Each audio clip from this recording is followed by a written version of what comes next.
Et bonsoir à tous et à toutes, bienvenue. Donc je suis Laetitia Trio et ce soir pour l'Académie Nouvelle Vie, j'accueille Marie-Pierre Ménargue. Bonsoir Marie-Pierre. Bonsoir Laetitia. On est ravis de te recevoir ce soir sur sur l'Académie Nouvelle Vie, pardon. Et il y a déjà beaucoup de monde dans le chat qui est là. On a Monique qui est arrivée tôt, Karine, Yanita, Sylvette, Edith, Julia, Fabienne, Lynn. Ben, bonsoir à toutes. Donc les filles sont en force. Bonsoir à Euh, toutes. Oui. et Amberle aussi. Alors pour commencer, comme d'habitude, j'aimerais que vous puissiez me dire si vous nous voyez bien et si vous nous entendez bien. On va attendre un petit peu. Après, c'est vrai que pour qu'on puisse avoir un retour par rapport au son, ce qu'on va faire, c'est que tu vas peut-être te présenter en quelques mots. Ce soir, tu viens nous parler de l'écriture pour améliorer notre quotidien. Est-ce que tu peux Tout à nous fait. expliquer peut-être un peu ce qui t'a motivé à aborder ce sujet avec nous? Eh bien, tout simplement parce qu'à la sortie de mon deuxième livre qui est paru le 1er septembre 2018, qui est un guide axé développement personnel, j'ai voulu partager aussi les bienfaits de l'écriture et tout ce que ça peut nous apporter et également vaincre les freins que nous pouvons avoir face à la feuille blanche. Donc, j'ai souhaité partager mon expérience avec vous tous, tout simplement. Ok, super. Bah, écoute, moi, je suis ravie. Tu viennes de, tu viennes nous parler de cette expérience et de l'écriture, parce que l'écriture, c'est vrai que c'est une activité qui est importante euh, et qui permet de partager, de transmettre aux autres un savoir, un enseignement, des informations qui peuvent leur être bénéfiques. Tout à Donc fait. j'ai hâte de découvrir tout ça. Alors, c'est souvent le cas en début de webconférence. On a toujours des petits ajustements techniques à faire. Ça fait partie du support, hein, c'est le web. Donc C'est ça a ça. l'air très bien. On nous dit impec, ok, beaucoup mieux. Bah c'est parfait. Écoute, Bon, bah, c'est du coup, tu vas pouvoir nous parler de l'écriture. Peut-être que tu peux nous expliquer déjà ce qui t'a amené à l'écriture. l'écriture pour moi, c'est depuis toujours. Depuis toute petite, depuis que je sais lire et écrire, et ben, j'ai toujours un calepin avec moi sur lequel noter, ben, mes émotions, les choses qui m'embêtent, tout ce qui me dérangeait parce que, bah, je suis issue d'une famille où j'avais pas le droit de parler, pas le droit d'exister, même le mot n'est pas trop fort.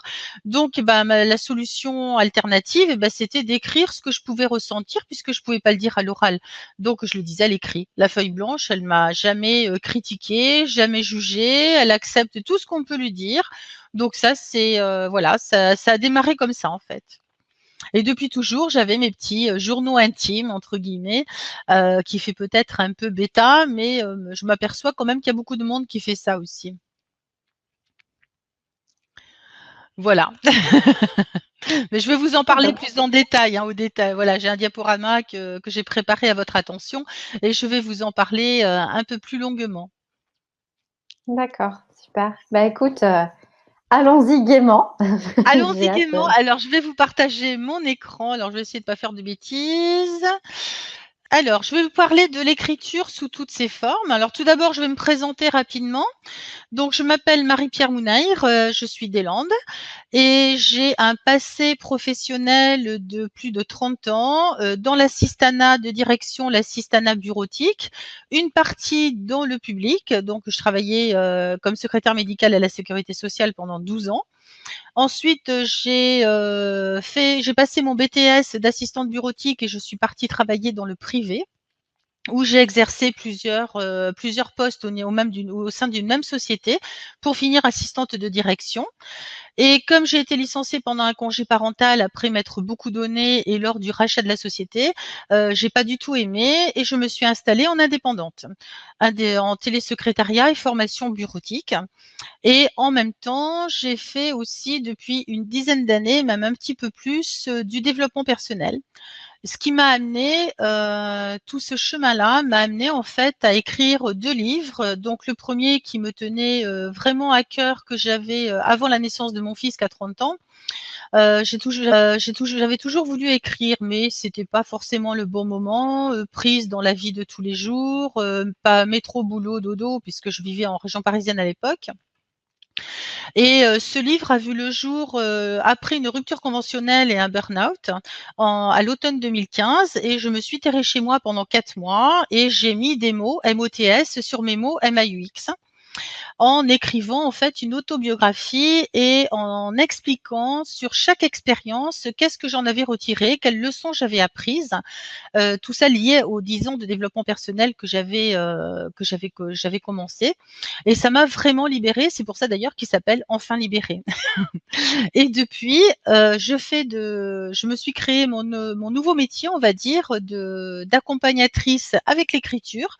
Alors sur 2 axes. Le premier axe, c'est écrire pour se libérer, donc mettre des mots sur les mots. Ça, c'est d'écrire avec vous, pour vous, en accompagnement à écrire un ouvrage, et aussi la partie écrivain public, parce que j'ai quand même plus de 30 ans dans ce secteur-là.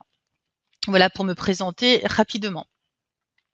Donc, les ouvrages dont je vous ai parlé tout à l'heure, Enfin libéré, qui est cette fameuse autobiographie qui se veut inspirante, qui permet vraiment d'aller chercher à l'intérieur de soi ses propres blessures.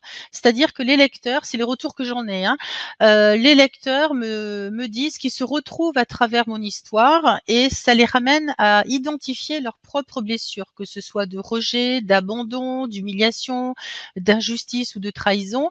C'est vraiment un élément aussi déclencheur pour travailler sur soi. Donc, c'est en ça que je pense que ce livre peut être intéressant. Et à la suite de ça, donc tous ces 10 années en développement personnel, et cetera, m'ont amené aussi à faire un petit peu le point sur les différentes techniques qu'on peut trouver pour se libérer. Alors ça peut être dans le domaine énergétique, mais ça peut être aussi, de la PNL, ça peut être du décodage biologique. Donc là, c'est vraiment aller à l'encontre de nos mots MAUX et de nos maladies, pour mettre en lumière les éléments, les peurs, les croyances, que nous avons, qui nous freinent dans notre évolution. Ça va être également de la cohérence cardiaque, ça va être de la méditation, ça va être le référentiel de naissance qui va nous guider aussi sur notre chemin de vie, ou la numérologie karmique. Enfin, j'ai regroupé à peu près 25 techniques, tout ça pour répondre à un besoin existant que j'ai constaté sur les salons du bien-être, qui est que les gens sont un petit peu perdus dans toutes les techniques qui existent, et j'ai voulu recentrer un petit peu tout ce qui existe. Donc je présente l'énergétique, qu'est-ce que c'est que les chakras, qu'est-ce que c'est que les corps subtils, quelles sont les lois qui nous régissent, telles que la loi de l'attraction, la loi de cause à effet, etc. Et après, les différentes techniques que j'ai utilisées, donc le décodage biologique, le EFT, le Reiki, etc.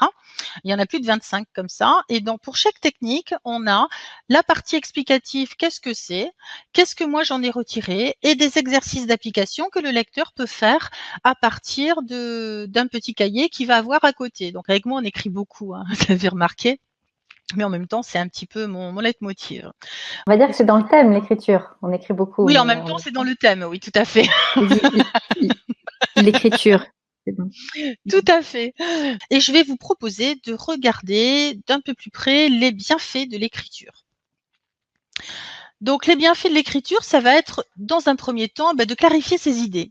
Bien souvent, on a 15 millions d'idées à la seconde, j'exagère un peu volontairement, hein, et de temps en temps, on ne sait plus trop, quand on a des projets plein la tête, on a peut-être l'intention d'écrire un livre, etc. Ça va être de poser ses idées sur un cahier ou sur une feuille. Et il y a un système qui marche très très bien, que certains d'entre vous connaissent probablement, qui s'appelle le mind mapping.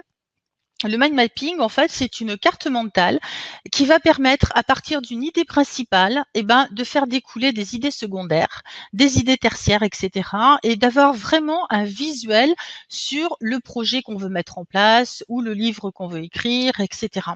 Et ça, après, je vous en parlerai plus en détail, parce que je vous proposerai justement un stage pour vous aider à faire ce genre de choses et aller même plus loin jusqu'à la publication. Voilà. Ensuite, un deuxième bienfait, ça va être d'entretenir sa créativité. Vous savez comme moi que si vous restez sur votre canapé devant la télé 24 heures par jour, ça va pas être terrible au niveau du travail de vos neurones. Donc, par contre, quand on lit, quand on écrit, quand on a des passions diverses, eh ben, on entretient aussi son capital neuronal et ça permet de voyager, ça permet d'imaginer des choses, d'échanger, ça permet aussi de rêver, de découvrir, etc. Et ça nous permet aussi de nous poser et d'avoir un petit peu plus, de travailler vraiment sa créativité qui est quand même très très important pour rester jeune et en bonne santé, on va dire. Un autre bienfait, ça va être de se libérer au niveau des émotions. Alors ça, c'est un grand moment. Se libérer émotionnellement, bien entendu, c'est accessible à tous, hein. Vous pouvez prendre tous autant que vous êtes. Vous pouvez avoir un calepin à côté de vous que vous allez trimballer partout et vous allez pouvoir lui confier ce qui vous chagrine, les idées qui vous viennent, parce que des fois vous pouvez être en voiture ou voilà, ou marcher dans la nature ou peu importe, et puis vous allez avoir, c'est un moment où vous allez vous poser et vous pouvez avoir plein de choses qui vous passent par la tête. Et des fois, si on les note pas tout de suite, on les oublie. Et des fois, c'est dommage parce qu'il peut y avoir des super bonnes idées. Donc, si vous êtes en création de projet, par exemple, ou si vous avez envie, je sais pas, d'écrire quelque chose, ou si vous avez envie, je sais pas, je dis n'importe quoi, mais de réaliser un film ou autre, ça va être le moyen de ne pas oublier les pensées que vous avez, de pouvoir y revenir plus tard. C'est un moyen également, là je vous parlais de balade dans la nature, mais ça peut être à d'autres moments quand vous êtes tranquille chez vous, avant de vous endormir le soir, de vous mettre un petit peu en état méditatif et de pouvoir aller écouter ce qui se passe à l'intérieur de vous, c'est-à-dire reprendre contact avec votre enfant intérieur, généralement qu'on néglige, hein, je l'ai déjà beaucoup fait aussi, et c'est d'écouter vraiment ce qu'il a à vous dire, c'est d'explorer toutes ces émotions qu'il peuvent y avoir, ses frustrations, ses peurs, ses croyances, enfin tout ce qui va bien, c'est d'aller à la rencontre de tout ça pour mieux s'en libérer et pouvoir vraiment avancer sur son chemin de vie. La feuille blanche, on peut tout lui dire, elle est vraiment pas contrariante. Et puis négocier avec son ego aussi, parce que lui, il prend le dessus, hein, c'est lui qui appuie sur le bouton rouge, attention, c'est dangereux, fais pas ci, fais pas ça, etc. Donc c'est un moyen aussi de le calmer et de prendre du recul aussi sur certains événements. Donc vraiment se libérer émotionnellement. Et c'est un moyen aussi de s'apaiser. Dans apaiser, je vous ai fait un accroche-tiche. Le A d'acceptation. Donc, c'est déjà accepter qu'on peut avoir des émotions qui nous traversent, hein, les laisser passer, attendre que ça aille mieux. C'est aussi le P de pardon, parce que beaucoup de choses passent par le pardon. C'est de faire attention aussi à observer nos pensées, à observer tout ce qui se passe, notre comportement, etc. C'est d'assumer pleinement son incarnation, tout en étant dans la sincérité, en travaillant l'estime de soi et en se reconnectant aussi à la terre. Donc c'est vraiment, l'écriture est vraiment très, très puissante aussi à ce niveau-là.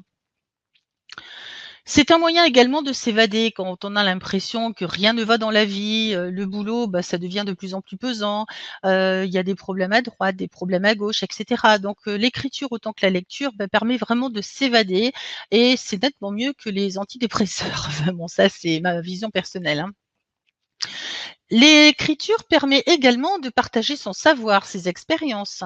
Quoi de plus agréable aussi de partager des choses que vous aimez avec les personnes de votre entourage ou avec d'autres personnes. Si vous faites de la formation, si vous faites des choses comme ça, c'est de partager vos connaissances et c'est très enrichissant aussi. Ça crée des échanges humains très intéressants.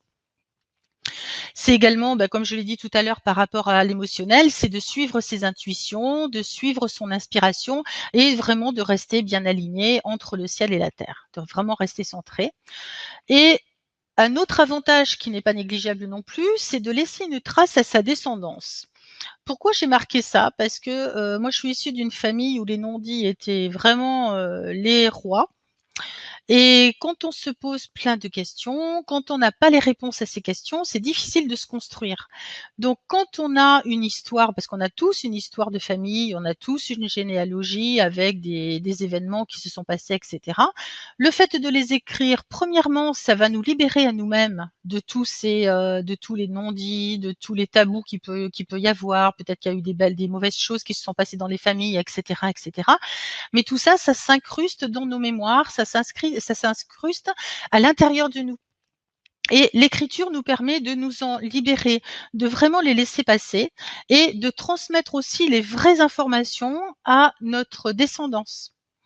Et le fait de faire ça, de laisser une trace à nos enfants, petits-enfants, etc., ben, ça va leur permettre à eux d'avoir les réponses peut-être aux questions qui ne se sont pas encore posées. Mais peut-être qu'un jour, le jour où ils seront parents eux-mêmes ou grands-parents, eh ben, ils se poseront certaines questions sur leur histoire de famille. Ben là, au moins, ils auront une partie des réponses. Et ça, c'est quand même très, très important. Voilà, ça fait partie des différents bienfaits de l'écriture. Alors, je ne sais pas si vous avez des questions ou on voit les questions-réponses à la fin, mais si vous avez déjà quelques remarques ou quelques questions sur les bienfaits de l'écriture, je Alors, veux bien en prendre une ou deux. il y a Véronique qui nous dit c'est exactement ce que je suis en train de faire depuis 2 ans, d'écrire. Super, d'accord. Pour l'instant, dans le chat, il n'y a pas de questions particulières par rapport à ça. Peut-être qu'il y a un élément qui peut être intéressant de savoir pour les auditeurs, c'est que tu parlais justement des descendances, en tout cas des mémoires que l'on a, Oui, les mémoires familiales qui nous engramment. Il faut savoir que oui, ça s'inscrit sur 7 générations. Donc c'est vrai que laisser un écrit aux générations futures sur ce qui a pu se passer et surtout sur les secrets un peu dissimulés, c'est hyper important parce que quand on se retrouve à la 6e ou 7e génération, ben, on a rarement souvenir ou quelqu'un qui se souvient de ce qui s'est passé 7 générations en avant. tout à fait, tout à fait, tout à fait. Merci de cette précision, Laetitia, c'est vraiment très, très juste. Oui, donc c'est vraiment un moyen de libérer aussi nos descendants. Tout à fait. Alors, il y a Isabelle qui nous demande, qui indique qu'elle, elle aimerait faire ça, pouvoir poser à l'écrit des choses, et elle demande par quoi il faudrait commencer. Alors, je vais proposer justement, je vais en parler à la fin, un stage pour accompagner les personnes qui ont un projet d'écriture où on va voir vraiment les différentes étapes. On va commencer par le mind mapping dont je vous ai parlé et ensuite on va voir les différentes étapes qu'il y a à la préparation avant même de commencer à écrire parce qu'il y a quand même pas mal de choses à faire en amont si on veut avoir quelque chose de structuré et qui tienne la route. Voilà, tout ça, je vais vous proposer dans le stage du 19 octobre. Je vais vous proposer ce genre d'exercice. Alors, il y a Ève qui demande quel intérêt de laisser une trace pour nos descendants de nos malheurs. Alors, c'est pas une question de malheur pour le coup, mais je te laisse Oui, tout à répondre à la fait. question. C'est pas du tout une question de nos malheurs. C'est une question de compréhension et d'acceptation aussi de notre incarnation. C'est vraiment, c'est pas histoire de savoir que nos descendants, nos ascendants, pardon, ont vécu des choses terribles, mais le fait d'en être conscient va nous permettre parce que tout ce qu'ont vécu nos ancêtres, il faut savoir que ça a des répercussions sur nous et on a des choses, peut-être des dettes à payer entre guillemets et on comprend pas toujours pourquoi on va vivre plein de galères, on va vivre plein de choses compliquées alors qu'on n'a rien fait et effectivement on n'a rien fait mais les choses peuvent remonter sur 7 ou 9 générations et on va payer entre guillemets les pots cassés des erreurs de nos ancêtres. Donc ça peut aussi nous aider à franchir le pas et à nous libérer nous-mêmes. Et puis, ça permet aussi d'identifier les schémas qui se répètent de génération en génération, Tout à en fait. fait, tout à fait, tout à fait. Alors, il y a Maryse qui indique qu'elle écrit chaque soir aussi, mais qu'elle n'a pas envie de laisser ses traces, de laisser en tout cas ces traces-là à sa descendance, sauf si elle écrit pour ce motif, bien sûr, de pouvoir libérer les lignées. Ma mère nous a effectivement écrit des histoires de famille. Donc, D'accord, c'est super. C'est ouais, super. Merci maman. ça, bon travail. Ève qui indique, puisque le but du travail personnel est justement de nous libérer des blessures et des fardeaux. Donc, ça devait être la suite de la question, en fait. Pourquoi laisser les Ouais, blessures? je pense. Le but, c'est de... Après, on n'est absolument pas obligé. Déjà, on peut écrire, soit même si on veut écrire sa vie, rien que pour soi et éventuellement que ça suive après sur les enfants ou pas. Rien ne nous oblige après à le publier ou à le confier à nos descendances, à notre descendance. Par contre, ça peut quand même les aider à à mettre en lumière aussi leur propre mémoire généalogique, hein, parce que voilà, ça suit sur toutes les générations. Donc ça peut être une aide précieuse aussi, même si on a l'impression que c'est compliqué, que ça peut être très intime, que ça peut que ça peut déranger les enfants ou les petits enfants. Mais d'un autre côté, moi je l'ai vu avec dans ma famille, hein, je l'ai vu avec mes enfants. Quelque part, ça a répondu à leurs questions et ça leur a enlevé aussi à eux un fardeau. Donc, je pense que c'est un beau cadeau à faire à sa descendance. Mais après, chacun est libre de le faire ou pas. C'est ça c'est chacun va le faire en fonction de ce qu'il ressent. Si vous ressentez pas de laisser ce genre d'écrit à votre descendance, il y a pas de souci. Par contre, ce que vous pouvez faire, c'est faire des lettres libératrices et ensuite les brûler, hein. Par exemple, quand vous êtes en colère contre quelqu'un, vous pouvez y aller sur la feuille blanche, hein, le nom d'oiseau, et on y va, et on met tout ce qui, toute la colère, on la jette sur la feuille. Après, surtout, on ne la relit pas, parce que si on la relit, on réintègre tout, ça n'a aucun intérêt. Et on peut la brûler ou la mettre dans la terre ou dans un courant d'eau, peu importe. Là, ça va nous libérer à nous. Et peut-être que quand vous allez reprendre les écrits, ça sera beaucoup plus apaisé. Vous allez peut-être pouvoir choisir les bons mots qui vont répondre aux questions de vos descendants, mais tout en étant beaucoup plus léger, comment dirais-je, en colère. Voilà. Après, c'est à chacun de voir ce qui lui convient. Merci pour ça. Est-ce que j'ai répondu? Je pense que oui. Après, pour reprendre peut-être un exemple que moi j'ai connu et qui avait laissé pas mal de traces, il y a dans certains cas des familles où il y a eu des époques difficiles à passer. Et ça fait écho avec ce qui est en train de se passer maintenant. Il y a eu une période où en Asie, il y a eu des exodes qui ont été faits et beaucoup de gens traversaient les mers, entre guillemets, hein, c'est les boat people, pour pouvoir s'échapper. Et il y a beaucoup de descendants de ces Asiatiques-là qui ont extrêmement peur de l'eau de façon totalement inconsciente. Et voilà, ça c'est des héritages généalogiques, exactement. Voilà. Tout à fait. Ça c'est un exemple, un très bel exemple. Et un écrit très simple, sans aller dans la profondeur de la souffrance, par exemple, ou des malheurs, entre guillemets, aurait pu plus facilement aider à mettre de la conscience, en tout cas, sur la manifestation de cette phobie. C'est ça. C'est ça. Voilà. Après, il y a Véronique donc, qui nous note qu'elle écrit son expérience humaine depuis son réveil en 2015. Elle a écrit sur tous les nettoyages karmiques qui ont été faits sur ces lignées. Et ainsi, ils seront libérés du poids de ce passé. Voilà, super. Super. Voilà. Et Maryse qui nous dit merci pour les retours inspirants. Avec plaisir. Voilà, je vous propose de continuer maintenant peut-être. Donc là, je vais vous proposer de continuer sur les différentes formes d'écrit. Alors là, c'est des petites révisions, on n'est pas en cours de français, je vous rassure, hein, mais c'est juste pour vous faire prendre conscience ou vous faire des petites révisions sur les formes d'écrit qui me paraissaient importantes de mentionner ici. Alors dans les différentes formes d'écrit, on va trouver par exemple la nouvelle. La nouvelle, c'est quoi? C'est un récit qui est court, qui est écrit en prose et d'inspiration réaliste qui fait moins de 7500 mots. Ensuite, on va avoir un essai. Donc, un essai, c'est une œuvre de réflexion. Et là, l'auteur va vraiment donner son point de vue personnel sur un sujet donné. Le récit, lui, va raconter des faits qui sont réels ou imaginaires et on va pouvoir partir, par exemple, d'aujourd'hui et revenir en arrière, revenir à aujourd'hui, faire des allers-retours comme ça. Il n'y a pas d'ordre chronologique, contrairement à l'histoire qui, elle, a un ordre chronologique. Quand on fait une biographie, généralement, on parle de la naissance, on passe par l'enfance, l'adolescence, la vie adulte, etc. Il y a vraiment une chronologie. Donc là, on va plus rentrer dans le cadre de l'histoire plutôt que dans le récit. Après, ça dépend. Ça peut être fait sous forme de récit aussi, mais c'est moins évident sur une biographie. Ça, on va plutôt l'utiliser sur un roman, par exemple. Justement, le roman, c'est un récit ou c'est une histoire qui peut être réelle ou qui peut être fictive, qui peut prendre plusieurs directions. Hein. On trouve des romans d'amour, on trouve des romans de fiction, des romans policiers, etc. Après, on a le conte, hein, tout le monde connaît le conte, qui s'adresse aux enfants, mais pas que, parce que dans le conte, il y a toujours une morale à la fin qui ressort. Donc c'est un écrit qui est court. La bande dessinée, on a beaucoup de visuels et très peu de dialogue, hein. C'est surtout des illustrations qui donnent vie aux personnages de façon ludique.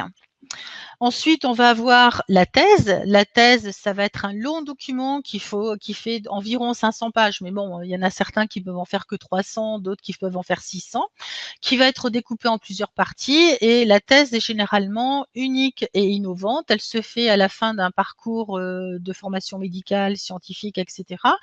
Et elle va être utilisée par la personne qui fait sa thèse comme source de référence. Contrairement au mémoire qui, lui, va être aussi à la fin d'une formation supérieure, mais qui va servir de synthèse sur un sujet simplement qui a été choisi pour ce mémoire. Le rapport de stage, lui, on va le voir quand on fait un stage en entreprise, par exemple, ça va être la synthèse de la vie du stagiaire au sein de l'entreprise qu'il a accueillie. L'article, c'est un écrit qui est court et qui va traiter d'un sujet. Donc, on va le trouver dans un journal, dans un magazine, dans un blog, etc. Et il y a également aussi une autre sorte d'écrit qui a vu le jour en 90 aux États-Unis, qui s'appelle le storytelling. Alors, story en anglais, c'est l'histoire et telling, c'est raconter. Donc, on raconte une histoire. Et là, ça s'adresse particulièrement à des chefs d'entreprise qui va écrire une succession d'histoires en ayant toujours le même fil conducteur. Si je prends un exemple, la publicité Leclerc, depuis des années, vous entendez l'histoire d'une famille. Il y a le papa, la maman, la fille qui s'appelle Juliette, la maman, je ne sais plus comment elle s'appelle, le père, il s'appelle Philippe. Et depuis la naissance des enfants, il y a une succession de choses qui vont inciter l'auditeur ou le lecteur à acheter un produit. Voilà, au départ, la maman est enceinte, donc elle va acheter ses premières couches. Après, ça va être le lait. Après, il y a la belle-mère qui va venir manger. Ça va être le roast beef qui est en promotion à ce moment-là. Ça va être les packs d'eau qui sont en promo.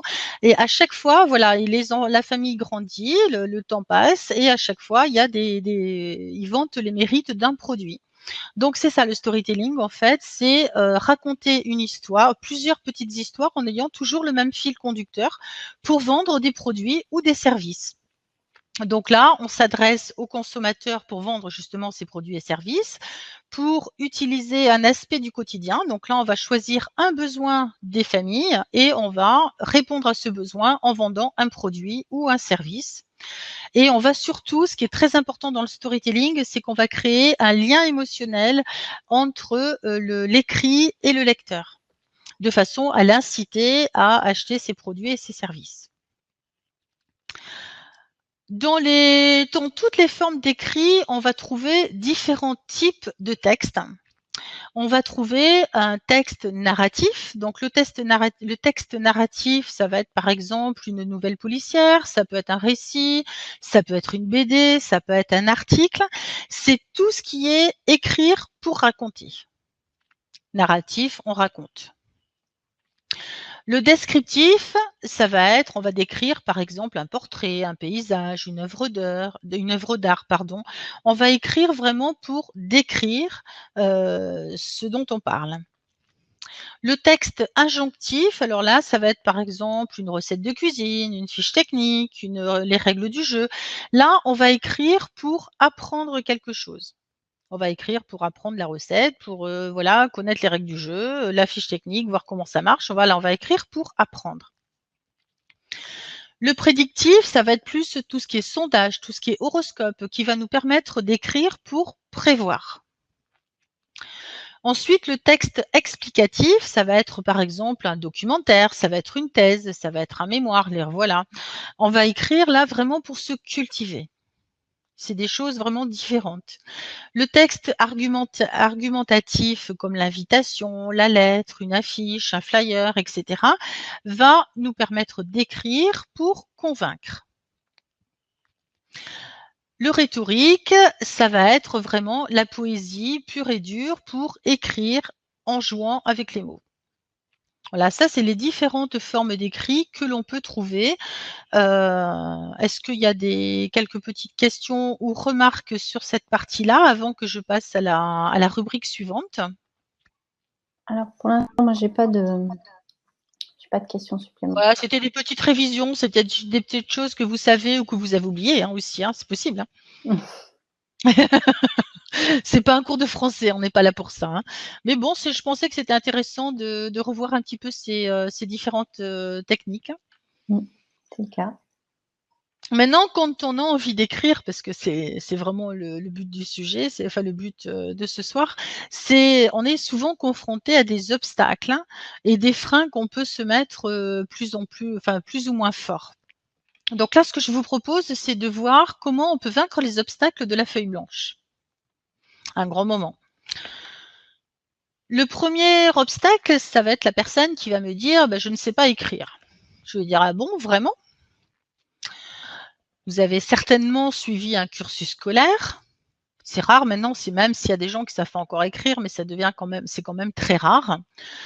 On est capable généralement de noter ne serait-ce que des courses à faire, de remplir un chèque, d'écrire une lettre, un mail, de remplir un formulaire. C'est des choses qui sont classiques, ou de lire des panneaux sur la route, ou une direction à suivre, etc.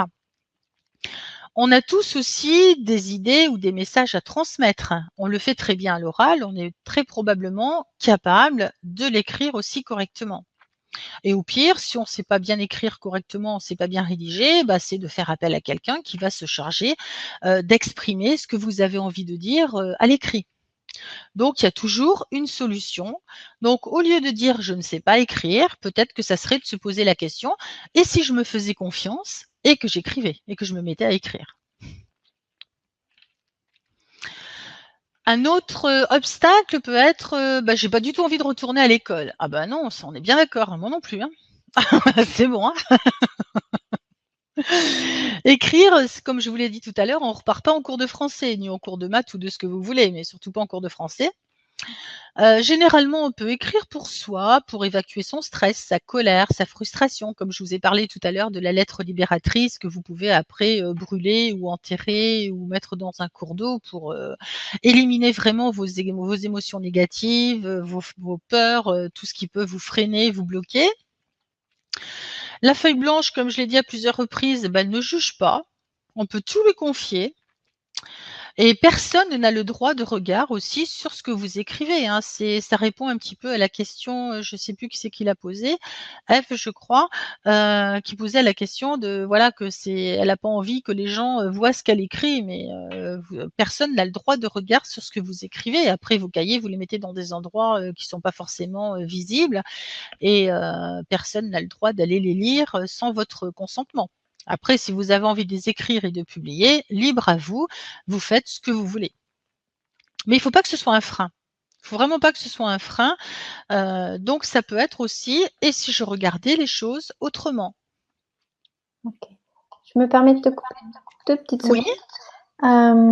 Il y a Eve justement qui pose une question et qui demande comment fait-on quand la réflexion intérieure va très vite et que la main qui essaie d'écrire ne suit pas le rythme car elle est trop lente? Alors, elle peut utiliser le mind map, juste avec les mots-clés, sans rédiger, mais simplement en mettant des mots-clés. Les mots-clés, ça va beaucoup plus vite, juste pour pas les oublier et pour pouvoir revenir dessus par la suite. Okay. Un autre obstacle que j'entends souvent, je ne suis pas auteur. J'ai envie de dire, il faut bien une première fois. C'est comme tout. Il faut se lancer. Je crois que tous les auteurs ont commencé comme ça. Voilà, tout à fait. Avant d'être auteur, il faut déjà écrire sa première ligne, et puis bien souvent, on rature, on jette, on supprime maintenant parce qu'on le fait plus trop au papier stylo, mais on le fait plus sur un écran d'un ordinateur. Mais bon, bien souvent, c'est pas forcément évident. Souvent, ceux qui disent ça ont eux-mêmes tenu les journaux intimes quand ils étaient gamins et même après. C'est pas parce qu'il y a beaucoup d'adultes qui le font encore. Faut pas croire. Ça peut être tabou chez certaines personnes, mais en fait, c'est très très libérateur. Et c'est nettement mieux que les antidépresseurs. Donc on a, bon ça c'est un avis perso, mais voilà, j'ai déjà écrit des lettres ou des mails à des proches, à des administrations. Pourtant, je suis pas auteur. Et ces personnes-là, bien souvent, me disent ouais, moi j'aimerais bien écrire, mais je suis pas auteur, ou je sais pas écrire, ou j'ai pas le temps, on va le voir après. Mais bon, comme j'ai dit tout à l'heure, il faut toujours une première fois. Et ces personnes-là, généralement, ont souvent des tas de choses à partager, des expériences, des convictions, des messages, des méthodes. Alors peut-être qu'elles vont écrire un roman, peut-être qu'elles vont écrire une histoire, peut-être qu'elles vont écrire un essai en donnant leur opinion personnelle, etc. Mais elles ont toujours on a tous des tas de choses à partager avec d'autres personnes. C'est justement ça qui fait la richesse des relations humaines. C'est assez génial. On peut le faire à l'oral, mais on peut le faire aussi par écrit. Les bouquins servent à ça. Donc j'ai envie de dire une seule chose, et si j'osais me lancer? Pas mal, hein? Donc je suis pas auteur, mais je peux le devenir. J'ai peur de la feuille blanche. Ah oui, alors celui-là, il revient régulièrement. C'est normal. Mais encore une fois, la feuille blanche, elle mord pas, elle juge pas, elle critique pas. On peut tout lui dire. Je crois que c'est la seule qui est capable de tout absorber sans jugement, sans rien. Donc c'est vraiment une alliée qui se veut très très utile.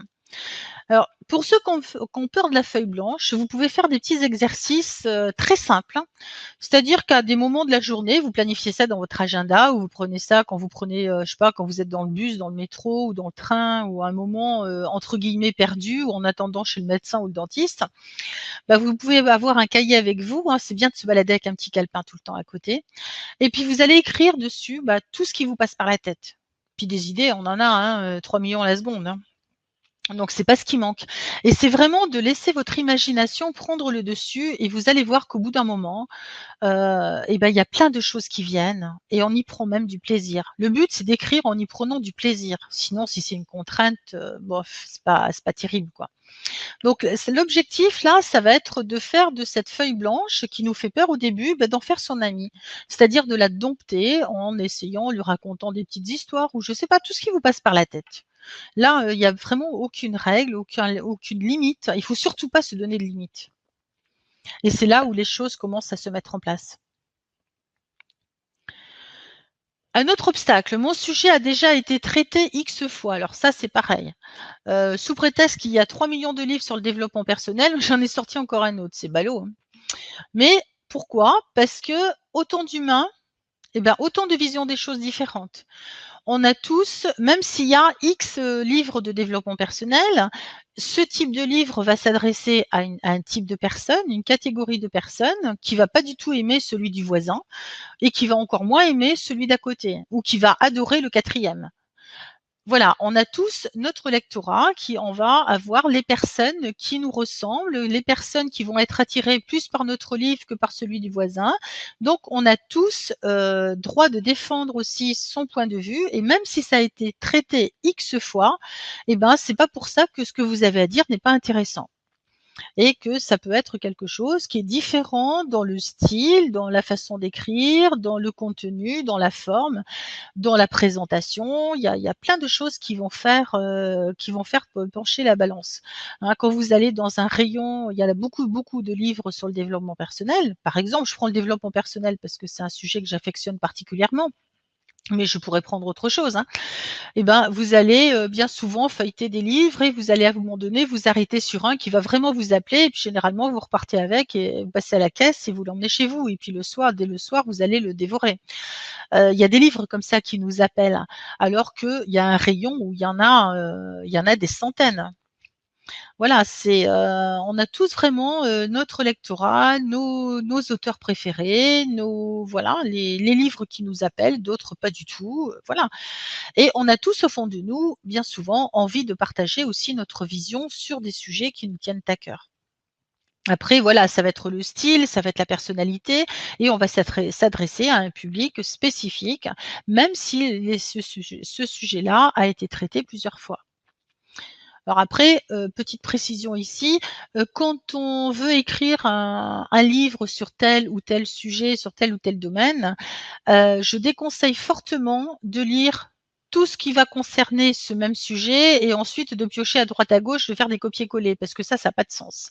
Parce que vous allez perdre votre personnalité. Il faut vraiment que ce soit votre personnalité, vos émotions, votre style d'écriture qui prennent le dessus et que le lecteur sente qu'il y a vraiment quelqu'un de vivant derrière. Ça, pour moi, c'est quelque chose de primordial. Si c'est un style un peu bâtard, un style je sais pas, très scolaire ou autre, ça va pas avoir le même impact.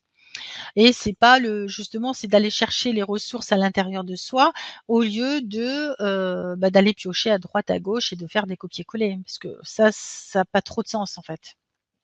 Voilà, ça c'est une petite précision qui me semblait importante. Donc c'est un moyen aussi d'assumer sa vision du sujet. Donc c'est aussi intéressant. Autre chose que j'entends beaucoup, parce que bien sûr les journées n'ont que 24 heures, c'est je n'ai pas le temps d'écrire. Ben oui, c'est sûr, tout le monde a le même capital temps. Hein. Donc est-ce que c'est vraiment vrai? Comment on utilise notre temps? Donc là, ça va nous ramener à la gestion du temps, qui est un grand thème. Hein. Bon, en tant qu'assistante de direction, vous imaginez bien que la gestion du temps, c'était un gros sujet dans l'entreprise dans laquelle je travaillais. Voilà, ça c'était il fallait gérer l'emploi du temps de tout le monde, c'était pas chose de facile. Hein. Et puis bien sûr, toujours les urgences pour hier qui arrivent toutes les 5 minutes. Mais bon, ça c'est une autre histoire. Donc ça fait partie de la gestion du temps aussi. Après, il convient de traiter aussi d'abord ce qui est important, ce qui est urgent, ce qui est urgent et important, ce qui est urgent et non important. Et dans la petite case en bas, là, toutes les choses inutiles qu'on peut faire chaque jour, chaque semaine, chaque mois, vraiment des petits jeux, des petites choses qui n'ont pas vraiment d'intérêt et qui vous éloignent en fait de l'atteinte de vos objectifs. Donc, c'est d'essayer de recenser tout ça sur une journée et de profiter, de transformer ce temps-là peut-être en temps d'écriture, si vous avez vraiment envie d'aller vers l'écriture. Après, tout dépend des objectifs que vous vous êtes fixés au départ, hein, évidemment. Hein. Alors, au début, si vous avez envie d'écrire, mais que vous dites je n'ai pas le temps d'écrire, ça peut être de vous imposer, je ne sais pas, ça peut être un quart d'heure, ça peut être une demi-heure. Mais des moments vraiment précis dans la journée, que ce soit le matin, le midi, le soir, peu importe le quand, mais je suis sûre que vous pouvez trouver au moins un quart d'heure ou une demi-heure dans la journée pour pouvoir écrire. Après, c'est une discipline à avoir. C'est vraiment soi avec soi en fonction de ses propres objectifs qu'on veut atteindre. Il est évident qu'écrire un bouquin de 500 pages, si vous dites j'ai pas le temps d'écrire, ça va être compliqué d'aller au bout du bouquin. Mais par contre, si vous vous imposez des nouvelles habitudes, j'ai envie de dire, à faire tous les jours une demi-heure ou une heure, après ça se passe pas forcément comme ça, mais au moins déjà au début s'habituer à prendre du temps vraiment, même de le réserver dans son agenda, parce que ça, quand on fait ça, on va vraiment s'y tenir, parce qu'à la fin de la journée, on va regarder, et puis là, ah zut, là je l'ai pas fait, là je l'ai pas fait, là je l'ai pas fait, ah bah oui, mais là je veux pas arriver à mon objectif si je le fais pas. Ça permet de s'autodiscipliner. Donc, à vous de voir aussi qu'est-ce que vous pouvez enlever de choses inutiles qui vous font perdre du temps et un temps précieux que vous pourriez consacrer à l'écriture et atteindre votre objectif d'arriver à la fin d'un ouvrage, par exemple. Voilà, on va encore négocier avec son ego pour pouvoir prendre des nouvelles habitudes, parce qu'il faut toujours négocier avec lui. Hein. C'est vraiment une question d'organisation. Là, on n'a pas le choix, il faut en passer par là. Même si, ça c'est l'expérience qui parle, quand moi je m'étais planifié à chaque fois des plages horaires pour écrire, mais forcément l'inspiration ne vient pas forcément quand on a planifié quand on a planifié le temps d'écriture. Des fois ce temps-là, il se passe rien, il n'y a pas d'inspiration, la page reste blanche, c'est pas la peine d'insister dans ce cas-là. Et par contre, à d'autres moments, là ça va venir et puis là il faut y aller par contre. Parce qu'après, alors si vous n'avez pas le temps parce que vous avez d'autres contraintes, ça va être d'avoir votre petit carnet, de noter simplement les idées qui viennent. Et quand vous arrivez sur votre temps d'écriture, là, vous allez pouvoir effectivement reprendre les idées que vous avez notées à la va-vite et vraiment pouvoir vous consacrer à la rédaction de ces idées. Voilà, ça, c'est des petites astuces. Je te coupe parce qu'effectivement, hein, la question de la procrastination est quelque chose qui revient beaucoup. On a, par exemple, Bérenon qui nous dit « J'ai commencé environ 10 pages et j'arrive pas à m'y remettre malgré l'envie. » L'envie est là, mais ça avance pas. Peut-être commencer par ce genre de choses, de se programmer dans l'emploi du temps, voilà, une demi-heure chaque jour, et puis de noter quelque chose, même ne serait-ce que de noter des idées. Simplement ça. Et petit à petit, l'envie va revenir et les idées vont arriver, l'inspiration va arriver et là, ça peut faire toute la différence. Après, oui, il y avait Amber qui a le même problème de procrastination. Elle a le souhait de faire un roman un peu initiatique et c'est un petit peu Mmh. compliqué. Euh, il y a aussi le côté où on se dit, bah, je le ferai quand je serai à la retraite, je le ferai quand j'aurai le temps. Alors ça marche pas. Ça, je vous le dis tout de suite, ça marche pas. Je le ferai quand il y aura ça, c'est pas bon. Si on le décide, c'est ouais, à moins d'impératifs particuliers où l'emploi du temps est vraiment pas possible à gérer différemment. Mais les trois quarts du temps, quand on dit ça, c'est qu'on n'a pas la motivation suffisamment élevée et qu'on n'est pas dans la dynamique de vraiment le faire. Quand on veut vraiment le faire, on va se dégager du temps. C'est comme tout, hein, c'est comme quand on va au sport, c'est comme dans tout. On va au départ, on va y aller, on va le faire sérieux, et puis au bout d'un moment, on va comment dirais-je, on va laisser passer le temps, et puis après, ça part un petit peu à l'abandon. Ben, c'est le même principe en fait. Ouais, après, il y a le côté du je voulais le faire cet après-midi, mais j'ai eu d'autres choses à faire. Eh ben oui, ben, c'est pas grave, je peux le faire ce soir. Mm.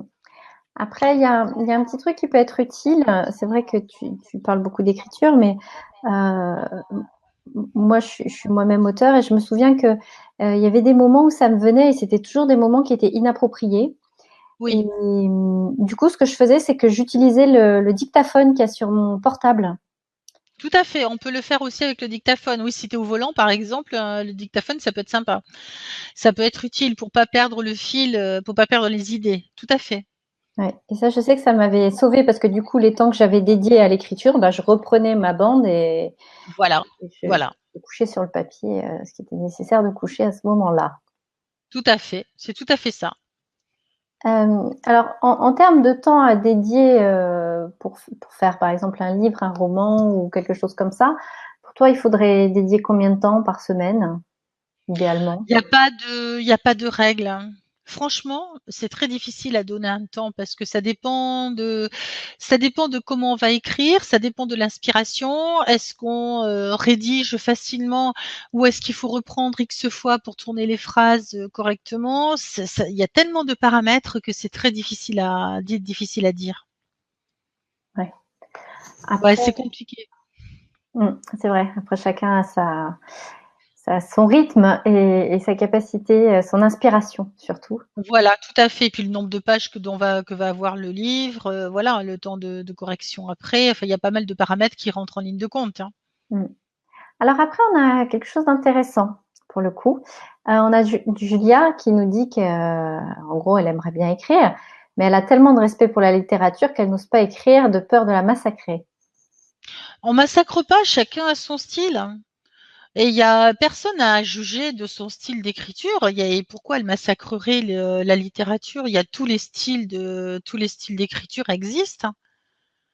Là, c'est un frein qui est intéressant de travailler, par contre. Mm. Après, massacrer, c'est un terme qui est super fort, quoi. Je vois que dans le deuxième livre, je parle aussi du pouvoir des mots. Attention, quoi, parce que massacrer, c'est quand même, voilà, quoi. C'est quand même très, très puissant au niveau et très négatif, hein. Donc, ben, peut-être de commencer par accepter sa façon d'écrire et je suis sûre que si elle écrit des petits textes et qu'elle les fait relire autour d'elle, comment vont réagir les gens? Ils vont peut-être pas forcément lui dire qu'elle massacre la littérature, mais au contraire qu'elle a une belle plume ou enfin je sais pas, je connais pas son style d'écriture, mais je crois il faut pas se limiter avec ce genre de choses. Il y aura toujours un lectorat qui sera réceptif à son style à elle. Oui. Oui, c'est important ce que tu dis parce qu'il y a des gens qui vont chercher plutôt des écrits qui vont être techniques ou concis ou peut-être quelque chose de plus court mais de plus ludique ou des choses plus enfantines ou des jeux de mots. Ou, enfin, il y a tellement de façons différentes d'écrire. Mais bien sûr, hein, bien sûr. Et tout est bon à prendre en fait, hein, tout est correct. Et personne n'a le droit de juger les écrits. Mm, c'est vrai. C'est tout. Il faut pas se bloquer avec ça. Ok. On continue. Allez, c'est parti. Alors, un autre obstacle, je fais beaucoup de fautes, donc j'écris Ah, pas. Et c'est ballot, hein. Mais il y a des outils qui sont là pour nous aider. Il y a des très très bons outils maintenant. On n'est plus à la préhistoire. Il y a énormément d'outils. Déjà rien que dans Word, il y a un correcteur. Bon, il faut pas toujours lui faire confiance, mais c'est clair. ça déjà ça dégage quand même. Et puis en même temps, c'est un bon moyen de s'améliorer aussi. Hein. Quand on fait des fautes, ben, si on n'écrit pas, on en fera 2 fois plus, hein, puis on continuera à en faire. Alors que si on continue et puis qu'on essaye de s'améliorer en utilisant les bons outils, ben voilà, on va s'améliorer au fil du temps. On peut aussi se faire accompagner. Il y a des gens qui savent écrire sans faute. Voilà, donc c'est vraiment la question à se poser. Ben, même si je fais des fautes, et ben, de toute façon, je ne peux que m'améliorer en le faisant. Si je fais rien, ben, c'est sûr que ça va pas changer. Hein. C'est aussi simple que ça, en fait. Hein. Un Après, autre obstacle, oui. après, il faut se dire la vérité aussi. Maintenant, dans la plupart des maisons d'édition, on propose des relectures, hein. Oui, oui, tout à, oui, moyennant finance. Hein. Oui, oui, bien sûr. Mais ça existe Voilà. aussi pour les Mais personnes ça qui existe. Oui, tout à vraiment. fait. Ça existe. Oui, oui, absolument. Un autre obstacle, c'est je n'ai rien d'intéressant à écrire. Alors là, c'est pas forcément vrai non plus, parce que est-ce que vous êtes toujours d'accord avec tout ce que vous lisez et tout ce que vous entendez? Pas sûr. Hein. La personne, généralement, a souvent des idées sur plein de sujets aussi, et elle aime partager son point de vue avec sa famille, avec ses amis, etc. Donc, elle a forcément aussi des choses intéressantes, intéressantes à écrire, hein, comme tout le monde d'ailleurs. Hein. Donc, c'est encore une fois une histoire de confiance. Donc tous ces obstacles, on peut les vaincre quand même relativement facilement. Des questions, des remarques peut-être sur ce sujet-là, avant qu'on passe à la partie organisation justement? Alors, il y a une question qui dit: «Pensez-vous qu'il y ait un lien entre le fait de ne pas oser s'exprimer car brimé dès la petite enfance et le fait de ne pas oser écrire, peur d'être lu, même peur que d'être entendu?» Oui, bien sûr que ça peut être un frein, mais ça se travaille. Et justement, comme je le disais tout à l'heure, moi, c'est ce que j'ai fait, hein, pas le droit d'écrire, pas le droit de parler, pas le droit d'exister, même carrément. Donc, le droit d'écrire, oui, quand même, mais après, effectivement, ça peut être une peur aussi d'être lu derrière. Alors, dans ce cas-là, ça peut être de cacher ses cahiers, ça peut être de les détruire, mais c'est dommage. Parce que c'est quand même très libérateur. Mais bon, dans le pire des cas, si jamais la peur est trop importante, ça peut être d'écrire et de détruire après. Au moins, on se libère. De toute façon, il faut évacuer son mal-être d'une façon ou d'une autre. Ça peut être de le lire à l'oral, ça peut être de l'écrire, ça peut être de le chanter, ça peut être de le danser, ça peut être, je sais pas moi, de crier sur le chien du voisin ou j'en sais rien. Mais de toute façon, il faut que ça sorte. Oui, c'est vrai. Alors après, il y a Véronique qui doit certainement répondre à une autre question. Ah oui, qui était parce qu'il y a eu pas mal d'échanges en fait dans le chat, des échanges sur des expériences personnelles, et il y a Oui, Véronique qui disait qu'elle écrit un journal mémoriel d'accord. et qu'elle explique que c'est une forme de journal intime personnel dans lequel figurent ses expériences en fait, D'accord. etc. Tu connaissais?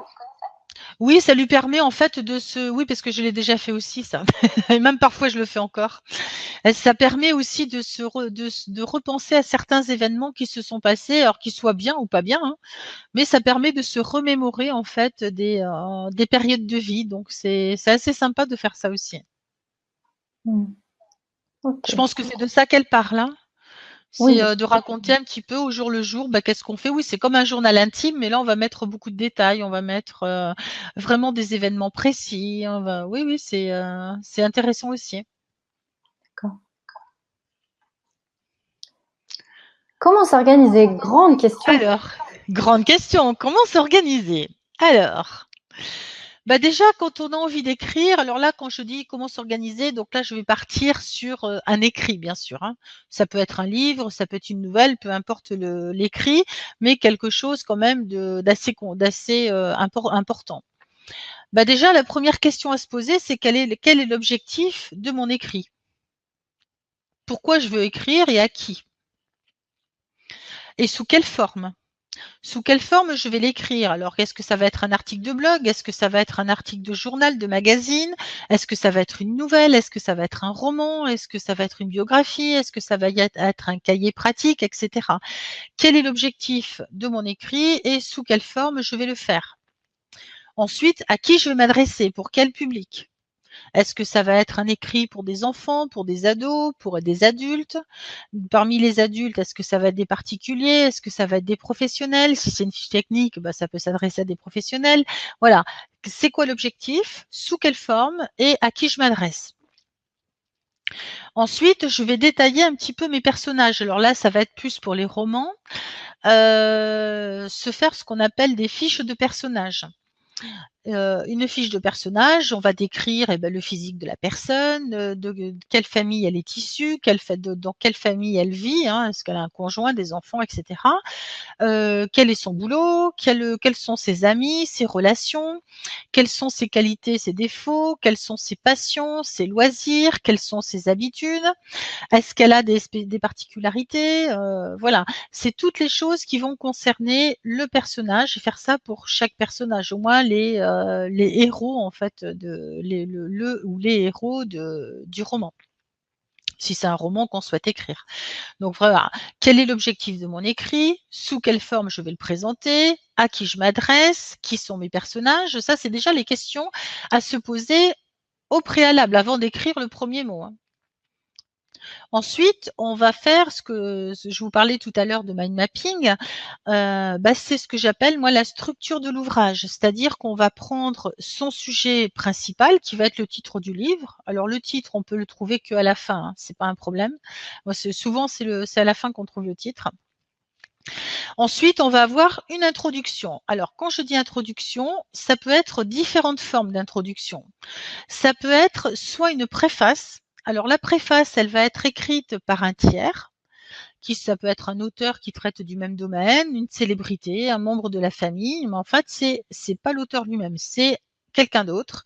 Et la préface va se situer au début du livre et va servir à présenter le sujet, à le recommander, à voilà, à décrire un peu les intentions qu'on a. C'est notre objectif en fait tout ça, hein, tout ce qu'on va mettre dans la préface, et développer peut-être les idées générales. Ensuite, on peut avoir le préambule. Alors le préambule, contrairement à la préface, il est écrit par l'auteur. Il est court et concis, hein, comme la préface d'ailleurs. Elle va aussi se mettre au début de l'ouvrage pour planter un petit peu le décor. De la même façon que la différence entre la préface et l'auteur et le préambule, c'est que l'un est écrit par un tiers et l'autre par l'auteur lui-même. Et le prologue qui est écrit par l'auteur et qu'on va trouver uniquement dans les œuvres de fiction et qui lui va servir à introduire les personnages. Voilà, les fiches de personnages qu'on a vues tout à l'heure, il va les présenter. Et quand on a un prologue, on a forcément un épilogue à la fin. Voilà, ça c'est pour la partie introduction. Après, on peut faire une page, mais c'est pas obligatoire, hein, on peut faire une page de remerciements pour remercier telle ou telle personne d'avoir participé ou d'avoir soutenu pour l'écriture de l'ouvrage. Ensuite, on va décomposer l'ouvrage en chapitres, avec éventuellement des sous-chapitres. Donc là, je vous en ai mis 3, mais bon, il peut y en avoir plus ou moins. Ensuite, on va avoir forcément un épilogue, donc qui est la conclusion de l'ouvrage. Comme on a l'intro, on va avoir la conclusion. Ensuite, on va avoir la table des matières, alors qu'on peut mettre au début ou qu'on peut mettre à la fin, peu importe. Et éventuellement, on peut avoir une page, soit on le fait en même temps en note de bas de page, les sources et les références, ou soit on peut consacrer une partie à la fin de l'ouvrage, comme fait Musso par exemple. Musso fait ça, il met toutes les références à la fin de son ouvrage, à la fin de son livre. Voilà, ça c'est tout ce qui représente la structure de l'ouvrage. Donc là, on le verra en détail lors du stage parce que je vous prendrai un cas fictif et puis on travaillera à partir de ce cas fictif. Et là, on va vraiment détailler toutes les étapes et comment on construit pas à pas le livre avant même de commencer à rédiger. Il y a déjà plein de choses à faire. Mais bon, la montagne, on la franchit pas comme ça d'une traite, hein. Il y a d'abord une marche et puis une deuxième et puis une troisième et puis on monte comme ça petit à petit. Là, c'est pareil. Il ne faut pas regarder la masse de boulot. Il faut y aller tranquille, petit à petit. Vous allez voir que finalement, ça se fait très bien. On prête attention vraiment à toute la structure, qu'on centralise ces idées, parce que ça va vous permettre aussi d'éviter de partir dans tous les sens, parce que sinon, on a vite fait de partir dans tous les sens, hein, parce qu'on va écrire sur une thématique et puis pouf, ça va nous faire repenser à quelque chose d'autre et puis à autre chose et puis à la fin, ça part un peu en live. Alors que là, quand on suit bien sa structure et on la garde à côté, on l'imprime en A3, on l'affiche devant sur le bureau, bah, ça permet de rester vraiment centré sur chaque partie et de détailler chaque partie. Et vous allez voir, c'est beaucoup plus efficace. Après, on va pouvoir commencer à écrire quand même. Quand même, hein. Donc là, il y a toute la partie rédaction. Il y a également le fait en même temps, enfin moi je le fais en même temps, mais on peut le faire au préalable aussi, c'est toute la partie mise en page. Alors là, je vous l'expliquerai en détail aussi dans le stage du 19 octobre. Vraiment comment on travaille à partir de Word, mais on peut faire la même chose sur les logiciels libres comme OpenOffice ou comme OpenLibre, etc. Donc c'est déjà d'aller dans l'onglet mise en page par exemple, et puis qui se trouve dans l'onglet mise en page, et puis on va ouvrir la boîte de dialogue ici, là où j'ai mis le petit point rouge. Voilà, pour afficher les marges, la disposition du papier et le papier lui-même. Donc on va se mettre en marge à 1,5 partout. En haut, en bas, à gauche, à droite, et on va surtout pas oublier la marge de reliure à 0,5 parce que sinon il y aura une partie de vos écrits qui ne sera pas lisible quand vous aurez le livre dans les mains. Donc on va généralement travailler en portrait et ensuite on va dans l'onglet papier, là je n'ai pas fait la capture d'écran, mais dans l'onglet papier, on va choisir peut-être en A5 si on veut un livre broché ou alors en A6 si vous voulez faire un livre de poche. Donc il vaut mieux le faire au démarrage avant de commencer à rédiger parce que sinon il faudra tout modifier. Bon après toutes les consignes là je vous les donnerai plus dans le stage. Voilà, là c'est vraiment pour vous donner un petit aperçu. Voilà, tout ça on va le voir le 19 octobre à 12h30. Ensuite, une partie qui est importante, donc on a vu l'objectif de l'écrit, sous quelle forme, à quel public, qui sont mes personnages, la structure de l'ouvrage, toute la partie mise en page et la partie rédaction. Et après, une fois qu'on a tout écrit, ça va être une grosse partie la relecture. Ça, c'est une partie qui est hyper importante. Même si vous faites passer par un éditeur, il faudra quand même mieux travailler le fond, l'orthographe, la conjugaison, la ponctuation. Vraiment tous ces éléments qui vont vous permettre sur le fond, par exemple, de voir le déroulé de l'écrit. Est-ce que ça tient la route? Est-ce que c'est bien structuré? Est-ce que si vous avez fait votre mind map au début qui tient la route normalement et que vous l'avez bien suivi, il n'y aura pas de souci à ce niveau-là. Sinon, il sera toujours temps de bouger des paragraphes ou de voir des chapitres et de les intégrer dans d'autres endroits. Avec Word, on fait ça très facilement. Voilà, c'est de vérifier aussi votre style d'écriture, hein. C'est d'en prendre très soin. Il faut vraiment se mettre dans l'esprit que vous devez être le plus authentique possible. Pour moi, c'est important. De ressentir la personnalité de l'auteur, pour moi, c'est hyper important. Ensuite, choisir aussi le temps utilisé. Alors ça, j'ai eu plusieurs discussions assez ardues avec différentes personnes. Est-ce qu'on parle au passé? Est-ce qu'on parle au présent? Moi, perso, j'aime bien parler au présent parce que moi, je trouve que c'est beaucoup plus vivant que quand on parle au passé, parce que le passé n'existe plus, quoi. Après, est-ce qu'on parle au jeu ou est-ce qu'on parle au il ou elle? Ou carrément le prénom du héros ou de l'héroïne, hein. Après, c'est un choix. Mais il vaut mieux faire le choix au départ. Ça vous évitera de tout changer en cours de route. Parce que ça, c'est pareil, c'est du vécu. Donc voilà, ça c'est des choses sur lesquelles il va falloir faire attention et au moment de la relecture, ça sera un élément important à vérifier.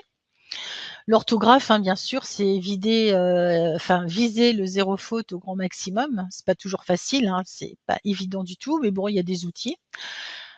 Quand il y a des mots un petit peu compliqués, ou des références que vous voulez mettre en avant, n'hésitez pas à utiliser les notes de bas de page parce que c'est quand même bien pratique. Plutôt que de mettre une explication entre parenthèses, vous mettez une petite étoile et en dessous, vous allez mettre l'explication qui va bien ou la référence du livre ou la source de vos données, etc. Donc ça, c'est important aussi. Ça peut être aussi des légendes, si vous ajoutez des illustrations, des tableaux, des choses comme ça. Ça peut être bien de rajouter des légendes aussi. Ça va compléter, ça donne un certain professionnalisme aussi. Les conjugaisons, bah voilà, attention aux accords, attention au ne pas, de mettre bien les deux mots, parce que bah, des fois le ne ou le pas, bah, il reste dans le clavier et puis on fait pas attention, on a beau relire, il en manque un petit bout. Ça, c'est des choses qui peuvent arriver, c'est pour ça que la relecture est quand même très importante. Et vous faire relire par deux, trois personnes de votre entourage qui sont bah, généralement en français, c'est mieux, hein. Ça va vous aider.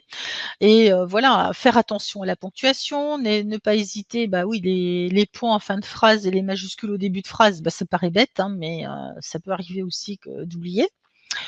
Ça peut être bien aussi quand il y a des énumérations, des choses comme ça, pour faciliter la mise en page, bah, d'utiliser les puces, hein. Ça peut être bien, les puces, les tableaux, les illustrations, mais que bon, si c'est un roman, ça sera forcément que du texte, mais si jamais c'est un guide ou des choses comme ça, bah, ça peut être aussi bien d'espacer, que ce soit agréable la page soit agréable à regarder, que ce soit bien, qu'il y ait des espaces suffisants entre les paragraphes. Enfin, il y a pas mal de choses sur lesquelles on peut travailler en mise en page. Bon, ça, c'est le métier qui ressort, hein. Voilà, des commentaires sur cette partie? Non, tout va bien? Commentaire, tout va bien. D'accord, mais ça, c'est des choses qu'on va approfondir dans le stage, hein, de toute façon. Alors, les règles à respecter, ben, ce que j'ai envie de vous dire, c'est la première des règles, c'est prendre du plaisir à écrire. Si c'est une contrainte, lâchez-la faire.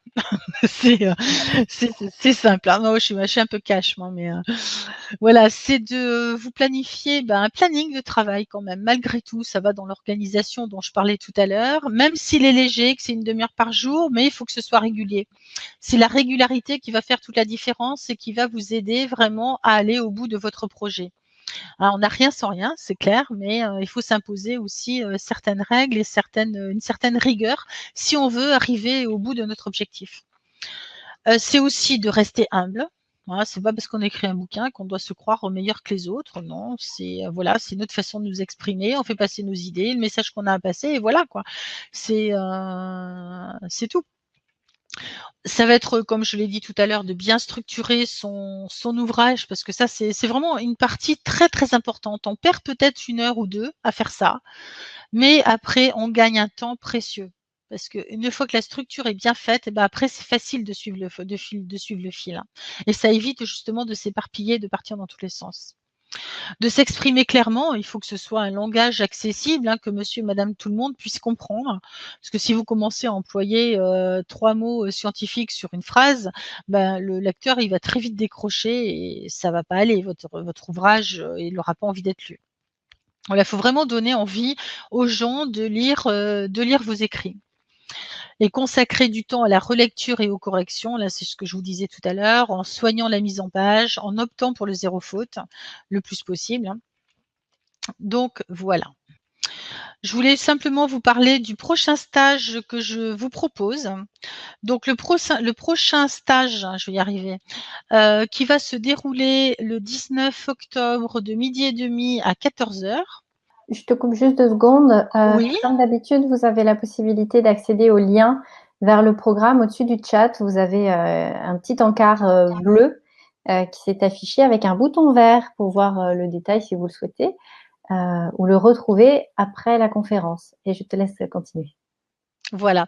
Donc au cours de ce stage, ce que nous ferons ensemble, je prendrai une idée complètement fictive, enfin peut-être pas si fictive que ça, mais enfin bon, une idée fictive. Et à partir de cette histoire-là, on va monter vraiment toutes les étapes dont je vous ai parlé.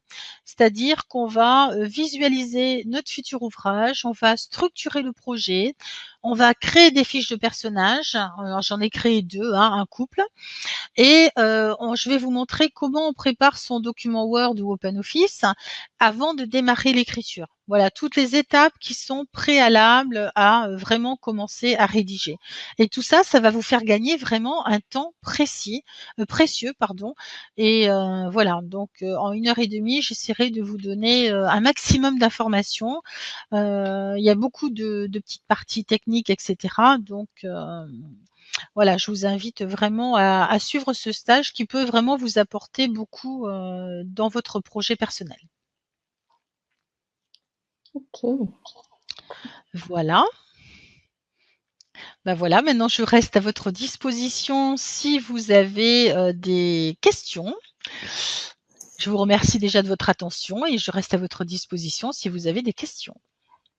Alors, ce que je te propose, c'est d'arrêter peut-être le Le partage partage d'écran. d'écran, Alors, voilà, on a une et de question. revenir. Voilà, on a une question de Mireille qui demande peut-on choisir son modèle de livre? Est-ce l'imprimeur qui nous aide à choisir? Comment ça se passe à ce niveau-là? Tout à l'heure, tu parlais de A5, de A4 et de choses comme ça. Alors c'est en fonction de ce que vous allez, de ce que vous, de votre projet. Tout dépend de qu'est-ce que vous voulez comme livre. Moi personnellement, mes livres ils sont faits au format A5, ils font tous 333 pour le deuxième et 350 pour le premier. Ils sont au format A5. Après, si vous voulez faire du livre de poche, bah voilà, ça va être du format A6. Bon, c'est A5 ou A6 hein, généralement. Ok, Et bien merci. souvent, oui, bien souvent c'est du A5. D'accord. Alors, est-ce que vous avez d'autres questions? Est-ce que vous voulez profiter des quelques instants qui nous restent encore ensemble pour poser une J'étais un dernière peu bavarde, hein. en même temps? Il y avait beaucoup de choses à dire, hein. Tu t'es pas C'est ça. attardé non plus sur ce qu'il fallait pas. Euh, donc, je reprends rapidement, voir si par hasard il y a des questions qui m'auraient échappé. Euh, Alors, le tout début de la structure, Gildas, là je vois une question. Bah, le tout début de la structure, ça va être de prendre une idée principale qui va être très généralement le titre du livre. Ensuite, on va avoir une introduction, les remerciements. Donc, introduction, ça va être la préface, le préambule ou le prologue. Ensuite, on va avoir les remerciements, les différents chapitres avec les sous-chapitres.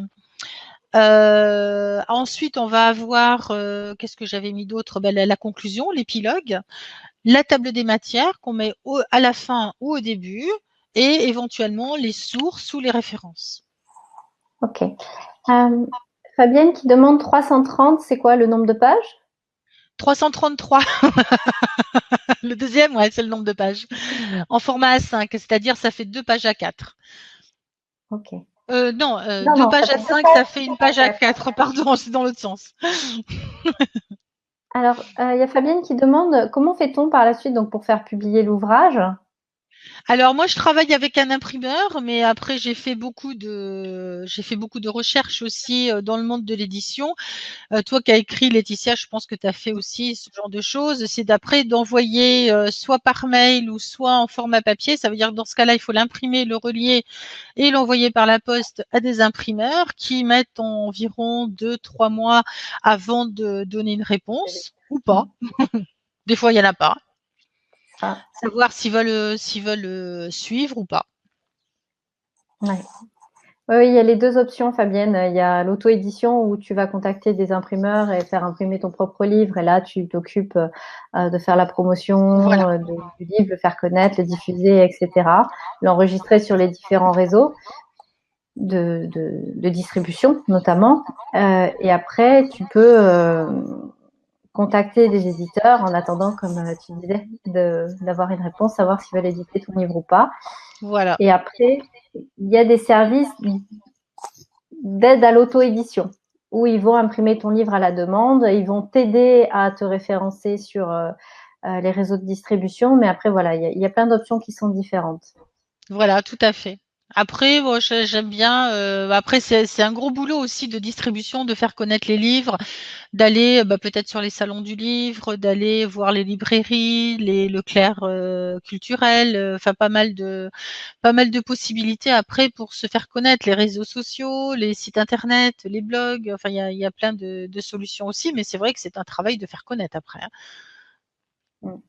Et Alors, après, Véronique, les éditeurs nous demandent effectivement, pardon, je t'ai coupé, les oui, oui. éditeurs nous demandent effectivement s'ils acceptent le livre, eh ben, ils peuvent nous demander jusqu'à, bon, après ça dépend, parce que j'en ai eu moi qui m'ont demandé jusqu'à 2 000 € pour éditer le livre et puis pour le relire, hein. Je trouvais que ça faisait quand même très cher, donc, et puis ils voulaient me modifier ma mise en page, puis comme c'est ma mise en page, et je veux pas qu'on y touche, donc voilà. Alors, il y a Mireille aussi qui demande combien coûte la correction de tout le texte et qui l'a fait. Bah, ça dépend du livre, la Ça taille. dépend du livre, ça dépend de plein de choses, hein. Ça dépend s'il est édité, ça dépend si vous êtes en auto-édition, si ça dépend de plein de paramètres. Moi, je sais que j'accompagne jusqu'à la publication, c'est-à-dire que j'accompagne aussi dans la correction, la réécriture et voilà. Parce qu'après, j'ai des logiciels professionnels aussi d'aide à la correction, même si ça fait pas tout, ça aide quand même à opter pour le zéro faute. Voilà. Donc après, il y a plusieurs solutions. Ok. Ben écoute, merci en tout cas pour tout ce que tu as partagé avec nous. C'est vrai que même les révisions des différents formats d'écriture, sont intéressants. Non, non, c'est vrai, c'est vrai. Ça fait un bon rappel. Ça nous permet de nous rendre compte qu'il existe quand même beaucoup de formes et de formats d'écriture différents. Et Tout je à pense que fait. c'est important d'en prendre conscience. Écoute, moi, je tenais vraiment à te remercier donc pour tout ça. Et Merci à toi, merci à vous. on se retrouve de toute façon rapidement, hein, le 19.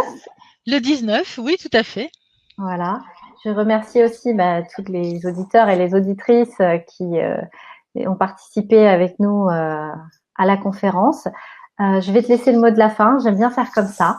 D'accord, très bien. Bah, merci beaucoup de votre attention. Pour répondre à Fabienne, l'éditeur le diffuse ensuite dans le réseau. Oui, bien sûr, parce qu'il y a des réseaux qui s'appellent Dilicom. Oui, c'est Dilicom, hein, qui sont diffusés chez tous les libraires de France et de Navarre. Et dans toutes les librairies. Après, vous pouvez aussi, bon, c'est un petit peu compliqué dans la démarche, mais on y arrive quand même, c'est de mettre l'ouvrage à disposition sur Amazon en choisissant l'option que ce soit vous qui envoyez les livres. C'est quand même plus facile, ça vous permet de gérer. Bon, et bien sûr, ils prennent une commission qui est de 4%, c'est pas énorme non plus.